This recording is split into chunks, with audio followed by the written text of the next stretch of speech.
دوستا وقت بخیر. در ویدیو آموزش شما میبینید که چگونه میتونیم در یک جدول یا دیتابیسی که داریم در صورتی که نام جدول انتری میکنیم اشخاص و افراد و تاریخ تولد خودم میگن اتوماتیکلی سال تولد شما رو مشخص شود.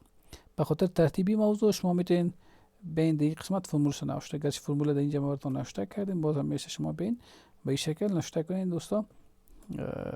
دیت بعد از دیت نوشته میکنین دوستا اف، بعد از اف قوس باز کنین. چی انتخاب میکنین شما دوستا در این قسمت؟ در شما به همی دیت آف برت یا سال تولد انتخاب میکنین. بعدی که انتخاب کردین کاما میتین، بعد کاما نشته میکنین تو دی. بعدی این کار کردین قوس باز کنین، پس قوس بسته و کاما کوتیشن وای یعنی سال. بعد از اون قوس اینجا شما قوس بسته کنین دوستا. بعد از این قسمت نشته کنین اند و کوتیشن years old، یعنی مثلا years old میگین اچی که میگین قوس بسته.